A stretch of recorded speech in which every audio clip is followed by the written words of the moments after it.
Dealing with change can be overwhelming and intimidating, but as you'll hear in this episode, it can also be exciting. It's all in how you look at it. We're going to dig into change today, how we deal with it now that we aren't drinking, and more importantly, all of the ways we've changed ourselves in order to have the confidence to face what life throws at us.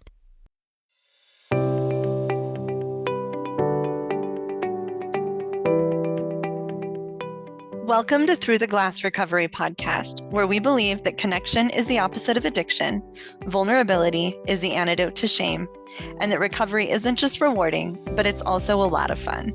We're your hosts, Julie and Steve. Listen as we get together with friends to shed light on the hard things, talk about the other side of addiction, and how we create a life so full there's no space left for alcohol. Before we jump into the episode, don't forget to visit our website at throughtheglassrecovery.com and sign up for our weekly newsletter.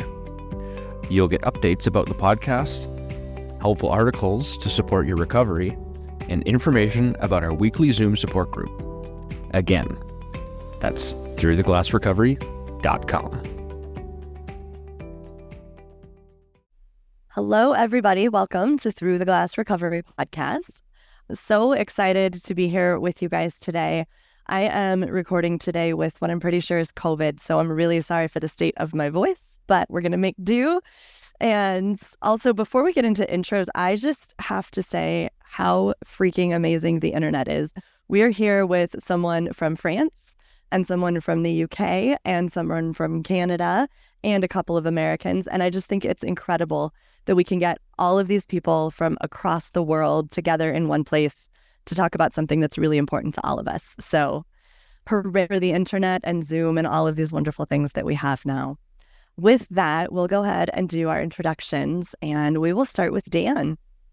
Oh, hi, I'm Dan. I'm from Pennsylvania in the United States, and I recently hit 1,300 days, a little more than 3 years of continuous sobriety. Awesome. Awesome. Thank you so much for being here. Yeah. And next we'll go with Sherralyn. Hi, thanks so much for inviting me on. I'm Sherralyn. I'm from Norwich, UK, and I now live in France. And I am, on Thursday, I'm going to be 1 year, 2 months, and 3 days sober, which is really cool. Amazing. Super cool. Congratulations. And last but not least, we have Kate.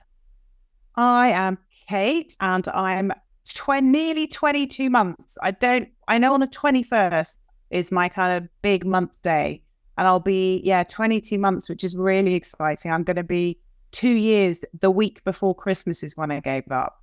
So crazy to some, but it worked for me. I am from London. I have American parents. I've lived in New York. I had children in Italy, and I'm now living in a small town in the West Midlands for now. But yeah, that's where I'm doing this from.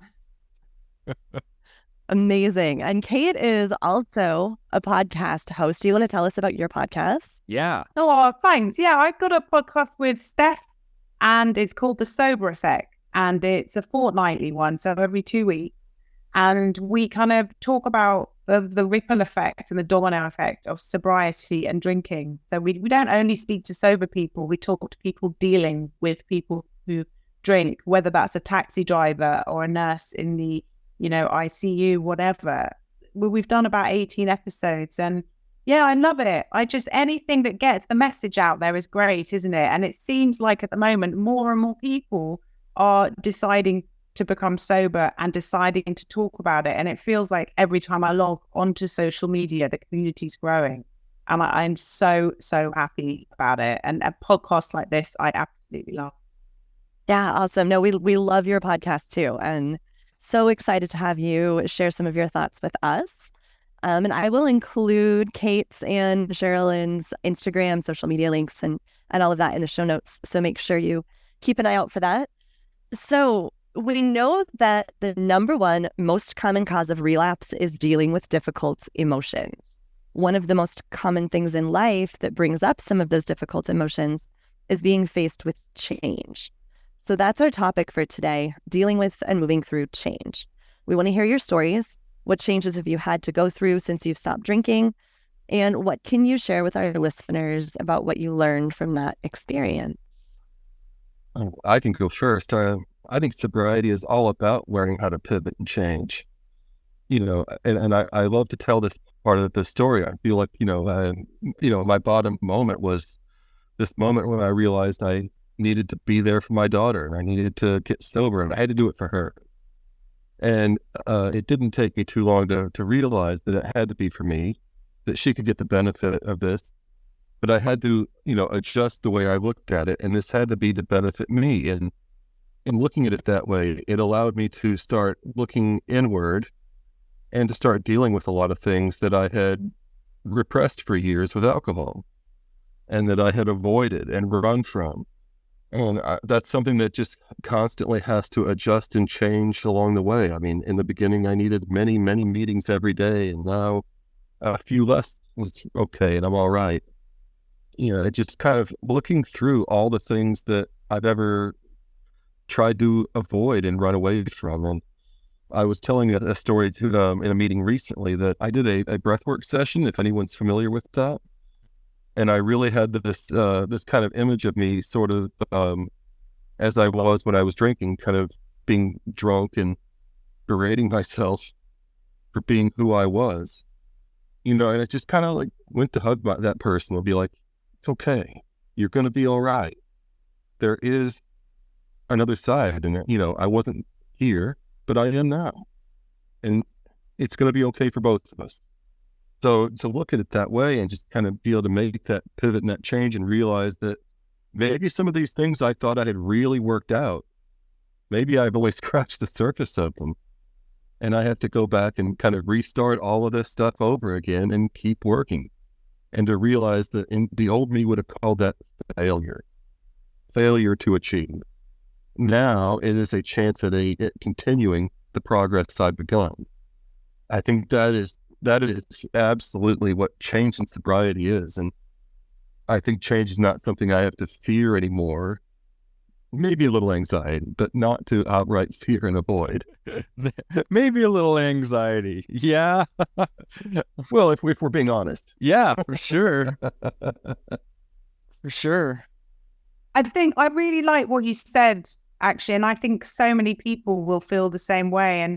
And for me, the whole topic of change is an interesting one, because change to me has always meant what's happening around me and how I deal with it. Whereas since I've stopped drinking, the change has been inside me. I feel like I have never been sober as an adult. I started drinking when I was a young teen, and I've never been a grown up, and I'm in my 40s. So for me, I feel like I have been completely stripped bare of everything that, drinking was my only hobby. I didn't do hardly anything else. I have been stunted as this kind of teenager mentality, and I haven't really developed. So the change is happening almost like it should have happened years and years ago to me. And I'm almost learning about myself, and I'm watching the change happen, and I'm taking an interest in myself for the first time. And I think when you speak about change and not being scared by it, I think that's exactly how I feel. I think originally I was kind of like, what do I do now? I genuinely don't know who I am. And it's so embarrassing that alcohol played such a big part in my life, but it did every day. And now I haven't got that. I don't know who I am, but once you start seeing that as exciting, then you embrace it, don't you? And you say, what am I interested in? I'm going to go do an art course in the evening because I'm not going to be drinking and wasting my day. And I think that aspect of change has turned from being something scary for me to something that I'm so interested in finding out about how I'm going to naturally change. That resonates so much with me, what both of you said. I am exactly the same in terms of started drinking as a teen, and now I'm 45, was drinking every day until the day I stopped. And I think, I had no idea who I was meant to be. And I feel sometimes like I'm going back to when I was younger. Like one of the things I started doing is listening to music that I used to love when I was a teenager. And it's bringing out all these hobbies I used to have but never had time for when I was drinking. It's made me want to really look deep inside and find out, what's my true self. I've been reading lots of books about the self as well as all the quit lit. And yeah, I think it is really exciting. It depends on how you view it. It's a mindset thing, I think. Either you view it as a challenge or you can view it as an opportunity. Yeah, and in some ways they're both the challenge and the opportunity. It's the challenge that what am I going to do about this? I drank to not have to deal with it, and now I'm present and I get a chance to deal with it. And looking at it that way, you guys all said it, looking at it with excitement. Ooh, I wonder. There's this sense of awe and a sense of wonder that comes along. What is it going to be like on the other side of this? I have no idea. But the unknown is now something that is more interesting than it is something to fear.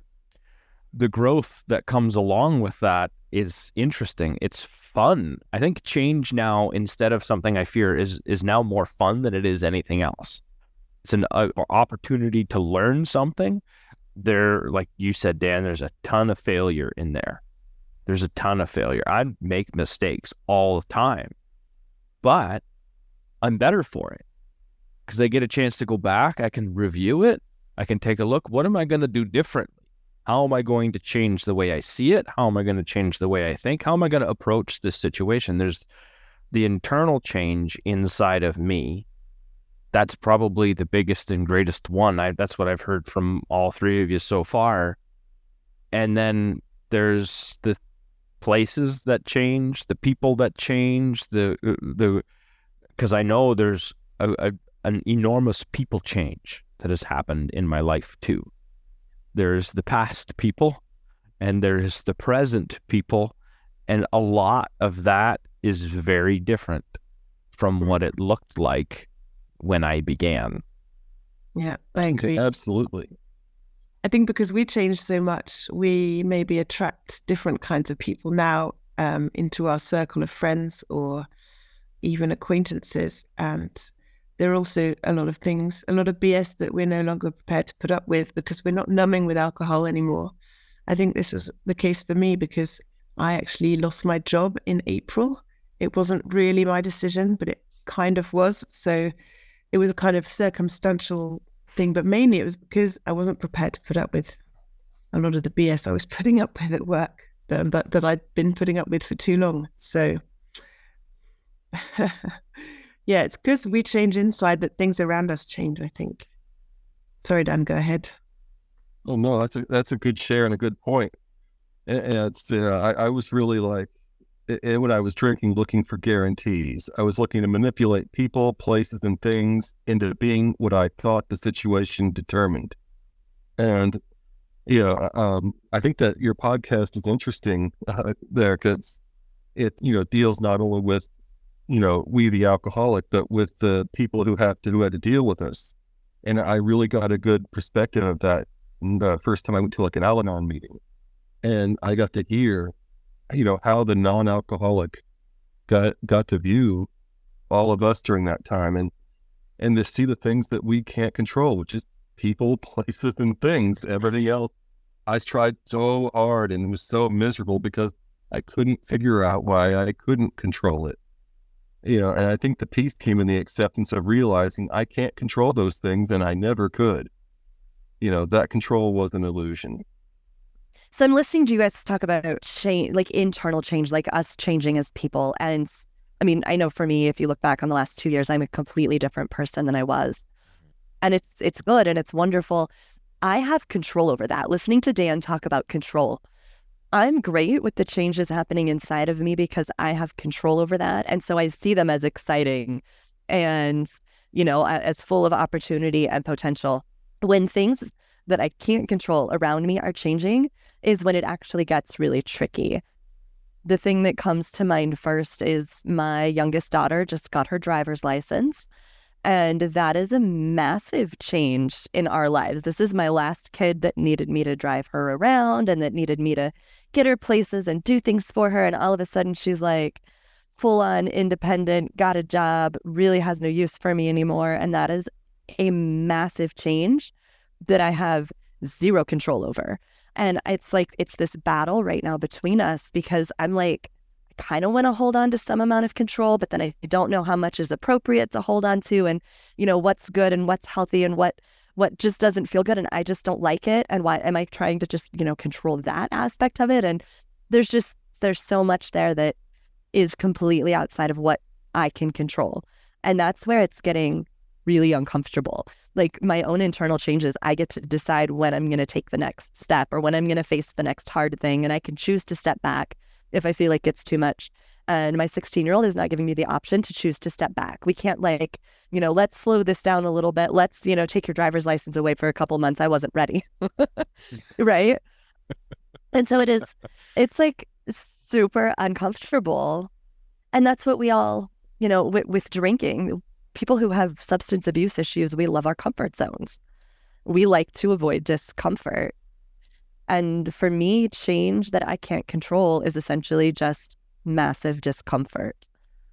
And so it's been... Julie, isn't that what we were doing before? Weren't we living in a bubble and creating massive emotional roller coasters in our own brains to the point where we didn't want to be out in public because actually it was so hard to control what was going on in our heads because, quite frankly, we were taking drugs that were affecting the way our minds worked. That's alcohol is a drug, isn't it? I mean, look at certainly to the extent that I drank, it was affecting me. And you become more and more reclusive, or you put on a fake act. But really, what you're describing is what people who never had a drink problem or who never relied on drugs or alcohol, that's how you grow as a person, by dealing with situations. But we're just not used to doing it because instead of dealing with things, we've just drugged ourselves to the point where we are not capable of doing it. And we go into this horrible little place. Mm-hmm. And it's interesting hearing you because I'm there going, yeah, I completely get that. That would be really daunting and out of your control. But I've also never felt so in control of things. And I love all of my emotions. I do get jealous and sad and angry and happy, but I feel all of them, and none of them are a reaction to something I've done that's embarrassed me or a hangover or anything like that. So I hear you, but I still think that these things are changing who we are, and we have to listen to them and get through them, and they're making us stronger rather than knocking us down and pushing us down that hole even further, which I feel like was happening before. Sorry I butted in. No, you're spot on with that. Boy. I mean, it's a massive opportunity for me to grow. It's just one I have no control over.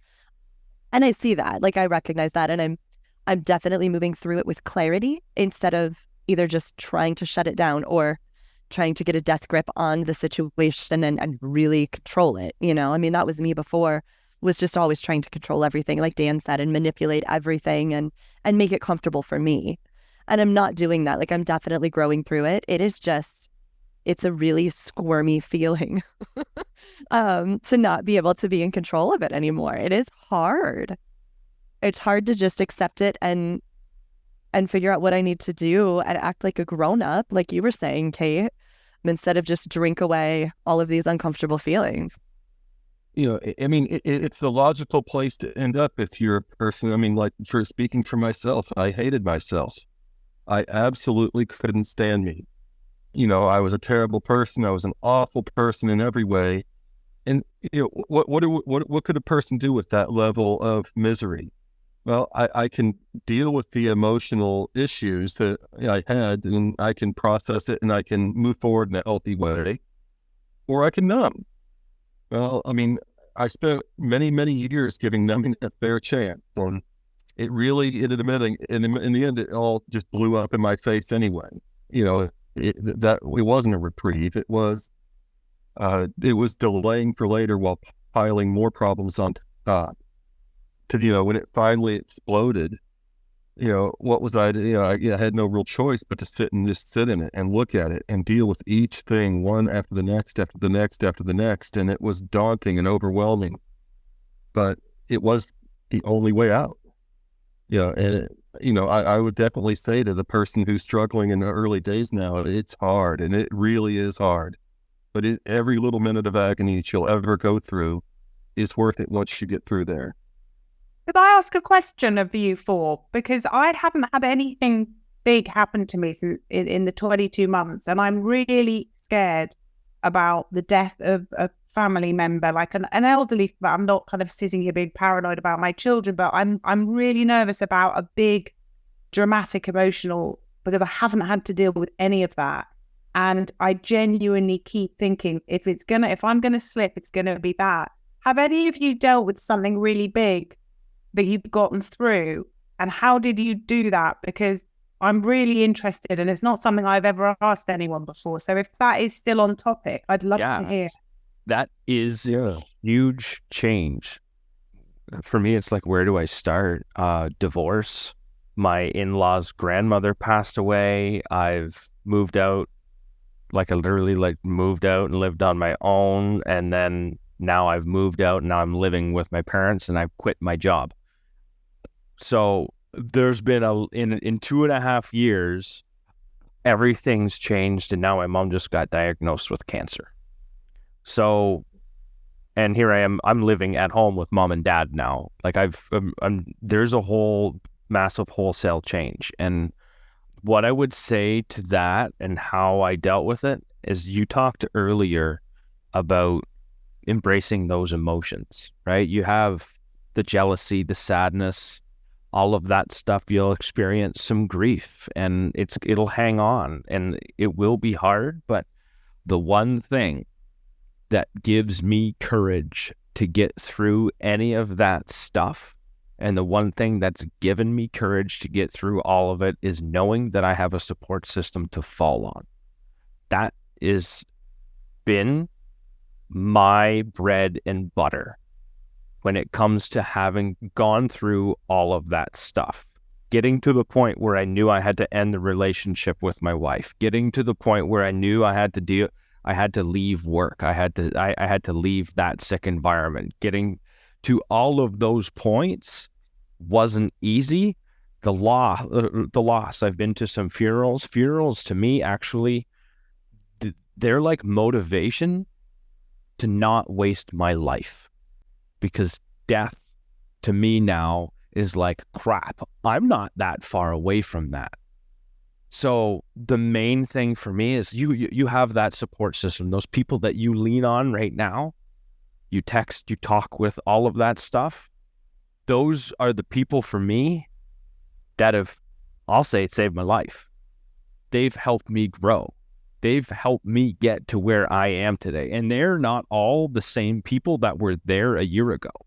But I'm still grateful for their presence in my life, because I needed them to get to where I am now. And that, to me, is like the be all and end all. That is where my courage comes from, to get through the hard. Yeah. When I was about 3 months sober, my dad died in a plane crash. And, it was the middle of COVID. There was no traveling. There was no really doing a whole lot for me. So it was a very hard thing. And it was a very powerless feeling to kind of be stuck here while he died in California and really not be able to do anything. And so I was not ready at that point to have handled all that. And it was something that was kind of, driving me in the other direction. But instead, I leaned into that support system. And I agree with what Steve said, in full. But if it wasn't for the sober support system I had built up in that first 90 days, I would not have made it through that okay. That was a definite turning point. And it was a point that showed me how much I can trust these people. So, yeah, learning to lean on others and also really starting to understand my emotions has been really helpful too. I understand now that emotions do come and go, even grief. It comes and it comes in one hell of a wave, and it feels like I'm drowning. And then it washes over me and it goes back out. It's just like a craving, right? It washes over you and you think you can't handle it, and then it washes back out to sea. And then the next one's going to come and, but understanding that whatever the emotion is that I'm feeling is going to come, and it might be so powerful that I feel completely incapacitated, and it will also wash back out, and it will get easier over the course of time. My recovery story starts with being sober for 14 months the first time around before I relapsed. During that 14 months, I lost my grandfather and my grandmother. And that was without any kind of support system. I had none. The first time I quit drinking, I didn't talk to a single person about being sober. And so it was just a death grip and trying to cope with those feelings. And I hadn't done any growing. I hadn't done any work. I hadn't tried to figure out how emotions worked or, any of that. It was just a death grip. It was white knuckling my way through it. And this time around, I haven't had any tremendous losses. I'm like you, Kate. I am most terrified of losing my parents. That has been the thing. Like, for a while, that stopped me from quitting drinking because my dad hasn't been in the best health. I'm like, well, I can't quit drinking before he passes away because I'm not going to be able to get through that, right? That was my excuse for the longest time. And I mean, I know now I can deal with it. I have a support system, and I also understand that emotions come and go and that I can keep working through. There's always an other side to whatever you're feeling right now, whether it's grief or sadness or any of those hard emotions. There's always another side. And really believing that has been key for a lot of different parts of my life, including probably change, right? Like, I'm sitting here recognizing that where I'm at right now is not where I'm going to be forever. And just the awareness and the clarity and understanding of it all. Before, if I felt anything, I just drank. That was just the answer. There was no other answer. So I've kind of worked to find other ways of seeing things, I guess. But it's definitely a scary topic and a scary thing to have to think about facing. Well, that's a major change in and of itself, and just changing how we choose to deal with the world, because it's going to be difficult.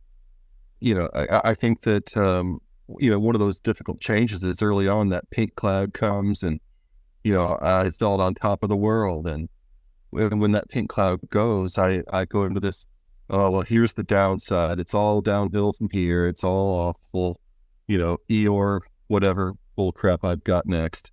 But really, that's just living life, on life's terms right there in the middle. And that was a nice serene spot, but it was just lower than that nice high point of, oh, how great this is. So it's just important to realize the difference. And I think that's a change in how we look at the world. I think when that time comes, Kate, you're going to learn a lot about yourself. And anytime I've gone through something hard, I've learned a lot about myself, and people will show up. Yeah, I think it's like I am still terrified of it, but in a way, and it's the same. My parents and I think how I get through it, but actually, I'd rather them see what I'm doing now and go, I've seen it, and because I've always been the bad drinker in my family, and they will still drink, but it's always been okay and alcohol. God, don't, what's happened now, And it's been so nice for them to see me as the only member of my family who has stopped drinking, be able to do it. And so, I think being proud of yourself instead of, like Dan was saying, I hated myself every morning I woke up. And my first thought was, I've done it again. Why? I'm so disappointed in myself. Look at me. Ugh, I feel bad. Don't like myself. Blah. How can you be happy in life when you start every day hating yourself? You can't be. It's impossible. And I have never experienced a feeling of being truly proud of who I am and confident. And again, Julie, it's kind of like what you were saying. Oh, no, it wasn't you. It was someone else saying about leaving a job. Having the confidence to stand up for yourself, because when you're drinking all the time and the shame follows you around, you feel like you're pathetic and why I can't stand up for myself. Look at what I looked like last night, asleep on the sofa, dribbling, why should they hire me in the beginning? I'm lucky I've got a job. But when that stops, you do feel big enough and proud enough to push boundaries and say, I'm worth more. And I think that changes everything, and it changes who you want to hang around with and who you feel you deserve to hang around with. And I think that's a huge thing in change and changing who you become. Yeah. And I think, all of these changes that we go through, all of the, when we have the confidence and the courage to change our friends or to change our job or whatever that is, it just continues to give us more and more confidence to face other changes in our lives and know that we can do it. No matter how hard it is. I mean, I can talk about how hard all the changes are that I'm going through right now, but I also have the confidence to know I'm going to be okay. I'm going to get through it. And I think that's a really big part of it is things are going to happen in our lives, things we can control, things we can't control, changes that, we wish we didn't have to accept. But the more we grow as people, the more we're going to have the confidence to know that we can get through whatever life decides to throw at us. I think it really depends on how far along you are as well in sobriety. The feeling of being able to deal with anything. I mean, kudos to you, Dan, for being able to deal with everything you dealt with at 3 months. Because I think after just over a year, I feel like I would be much less likely to relapse now than I would have been 2 months in or 6 months in. I don't know why. I think with time, you just think about it less, and you don't get so many cravings, and you deal with things serious or less serious, but you get through it. And so your confidence builds up more and more, I think. So I hadn't actually thought about, what happens if I have to deal with grief in sobriety at all. I think I kind of like to avoid thinking about that kind of thing because I don't like thinking about death. But it is, part of life. And I'm sure, it's going to happen to us at some point, losing someone we love. And it's happened to me before when I haven't been sober. And now one of the things I've learned is that no matter how hard these emotions are that we have to face, whatever we're facing is going to be 10 times harder if we have to face it with a drink than facing it with the sober and all the sober time that we've got in our sober network that we've got now. I think that's the important thing to remember, is that it's going to be way harder on us if I choose to pick up again. Whatever I have to deal with now, it may feel crippling in the moment, but that's something that happens. It's going to be crippling, and it's never going to end if I don't deal with it and I just numb it down. So short-term pain versus long-term pain. Exactly. I had a thought, and then, like a squirrel, it ran away with the nut. I've got another question if you want me to ask it. Go for it. I told you I talk a lot. I'm so sorry. Great. It's great. Okay, here's a question for you guys. Have your friends noticed? So not have your friends changed, because I pretty much feel like I could answer that for everyone who's become sober. Yes, they have. But have your friends noticed a big change in you since you became sober? Because obviously we live with ourselves, don't we? And we kind of, every day we make small changes. But when you meet friends who you've known for a long time, who stay your friends once you've got sober, and some of them don't, and that's probably a whole topic for a different podcast. But have you noticed that people have sort of said to you, because my sister said to me the other day, I'd like to go on holiday with you. And I thought, that's a really weird thing to say. And she went, no, but I never would have before. I was like, thanks. That's actually an insult then. You're basically, and she's like, but I don't mean it like that. I didn't like you when you were drunk and you got really loud. There was always, but I really like you. And I thought that's quite interesting. Like, have any of your friends said things that have made you realize how different you are? Yes, and at a school event for my daughters, and this is a person who I'm sort of peripherally friends with. I don't know this woman super well, but we've known each other for 4 or 5 years. I know, but she walked up to me and she said, I just want to say you seem different, and you seem so much happier and healthier, and you seem like there's a lightness to you now that you didn't used to have. You used to look like you were ready to go off at any moment. And so I'm not sure what's different about you, but I like it. And I was like, whoa.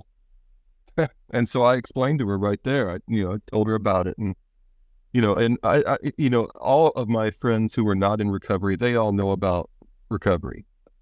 For me, that is an important piece of the puzzle, is that I can't really build meaningful connections with people if I'm compartmentalizing and showing them only the thing I want them to see. They've got to look at the whole picture and choose to accept me as I am or not. And, everyone has been supportive. Everyone has been willing to, congratulate. And most of the time they end up finding out about milestones, and they'll just say something nice about it too. So that was the one big moment when I realized that everyone else noticed this difference in me, and probably people were just too polite to say it. But my friend Miss No Filter had no problem telling me all about it. Yeah, I don't know, because I haven't seen my family since I stopped drinking. Last time I had an embarrassing drunken thing with my family in the UK about 18 months ago. So I don't know if they're going to notice any different. Like, I still talk to them on the phone and stuff, but it's not the same. And as for my friends, I have 3 young children, so I don't go out very much. I don't see them very much. But I think they think that I'm a bit weird now. Julie, you said something about that in one of your recent posts. A lot of people think that being sober is weird, but I don't think they mean it necessarily in a mean way. I think they mean it in a kind of, you're a bit quirky way. So I'd rather be quirky than drunk. So that's I like to think of it as brave, leading the way. We're doing what everyone wants to do. They just don't have the guts to do it. I think that's how I like to see it. Yeah, you're right. I was actually gonna to answer Kate's question, talk about that. I don't really spend a lot of time with the same friends at all, so I couldn't tell you what they said. But my family definitely is affected by my change, and me changing as a person. And it's not honestly all been positive. Like, my relationship with my daughter is definitely better. I am not the same people pleaser and perfectionist and everything else that I used to be. And so that is not making people in my family very happy. And that is, I mean, that's a totally different subject. I could talk about it for a long time, but I'm no longer bending over backwards to keep everybody else comfortable.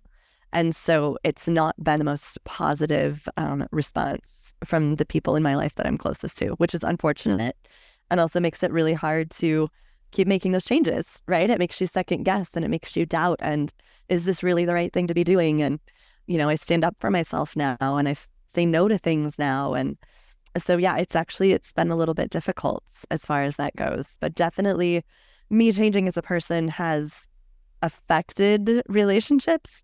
But I was never like the obnoxious drunk either. Like, nobody ever knew me as that, because for the most part, my drinking happened at home in secret. So nobody even knew I had a problem. So now I'm just weird. You know, they don't see the sobriety because they never really saw the drunkenness. Now I'm just weird, and I'm just being, you know, authentic. And so it's not always comfortable for everybody. Which is brave and amazing. Just going to point that one out. That, I mean, my divorce happened because we were done keeping people comfortable, and things didn't work out the way. Communication broke down. Communication wasn't very good. It never got any better, even though, and if we're going to talk about change, the squirrel found that nut and he's brought it back. And so I have the thought again, woohoo, vulnerability.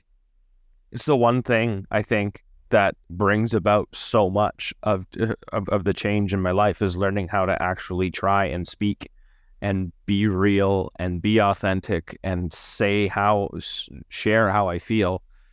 That's affected the relationships, because finally I'm being honest about things, and that's requiring a change that is potentially not keeping people comfortable. And I'm saying this needs to happen for us, this to continue on and carry on in a fruitful way. And if that doesn't happen on the other side, there's nothing I can do about that.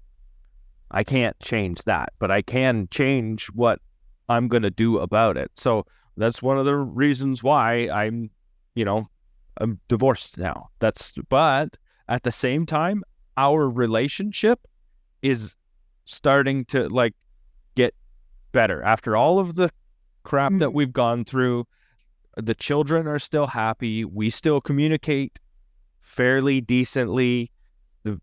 We still communicated through all of that, with that willingness to at least move forward and past it and around all of the humps. But being vulnerable and that level of self-awareness is an absolute huge change when it comes to the grief and sadness and all the rest of it. If I can't communicate that to my support group, I'm right where I was when I started, when I was drinking, because I didn't communicate anything then either. And when I did, it had nothing to do about me. It was more about blaming everyone else.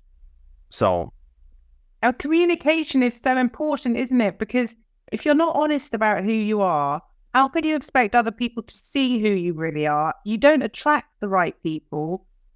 And people, you get into this kind of weird parallel world where everyone's pretending to be someone else, and then going home and drinking and pretending, and then, you know, and it's so toxic. And I would rather have one person in my life than hundreds and be popular, walking to the pub, I'm here, and everyone's there like, yeah, she'll get drunk in a minute and buy the rounds, or, oh, just wait, she'll fall over, or, you know, and they're not really friends. And as soon as I stopped drinking, I had no interest to go to the pub because they weren't friends. And I only went there because it was an access to alcohol. And it hit me. I was like, all these things that I'm now not doing, it's not because I'm missing out and I'm scared to go out without a drink for courage. It's because I never enjoyed them. All they were doing were enabling me to drink. So I would go to anywhere with anyone who was going to drink at the level I did. And I feel like my relationships are just so much more genuine now. And I don't upset people as much because I'm honest, and people seem to really appreciate that. The right people appreciate that, don't they? And that's it. And that means you've got much better relationships. They may be less, but they're much better. Absolutely. Sure. Okay, we're going to wrap this one up. And so what a conversation we had here. Kate, you asked some really great questions. We talked about dealing with change, and a lot of what we talked about was the internal change. And then we talked about some external, and Kate asked a question about loss, or, you know, big changes in our life. And I think through recovery and as we move through this whole process, a lot of change happens internally and externally. We talked about looking at change and how we view it, with excitement that it's a challenge instead of trying to avoid it. Dan talked about the loss of his father at 3 months and how he was able to deal with that change early on in sobriety, which was really incredible. Julie, with the emotions that come and go, and there's always another side to it. Even the change in mentality to be able to play that tape forward and say, this isn't permanent. And I think a lot of the times we sit in an emotion thinking this is permanence, and there is no permanence to emotion. It does pass. Leaning on our supports. First, finding the support, the place where you can be vulnerable and honest, and then leaning on them after, being a place to find strength. I think it's interesting how in addiction, I was super selfish. And then in sobriety and recovery, I'm selfish, but now I'm selfish to become selfless. And I'm going to finish it off with this. Change is inevitable. We can move against it, or we can move with it. So we could be a salmon and we can go against the current and go up the stream and, jump over the rocks and up the waterfalls and all the rest to get to our destination, or we can be a dolphin who moves with the current and uses it to help. And that's what we're doing now in recovery, is embracing the current and following that path and seeing where it leads us. So I want to say thank you, Dan. Thank you, Sherralyn, and thank you, Kate, for your time and your thoughts and your experiences today. Really appreciate you guys. Thank you for inviting me on. It's always a pleasure to be here. Thank you. Thank you, guys. We appreciate it. And thanks to our listeners for sharing your time with us today. We hope you've enjoyed this episode, and we want to encourage you to share it with someone you think might benefit from it. We want to get these conversations to as many people as possible.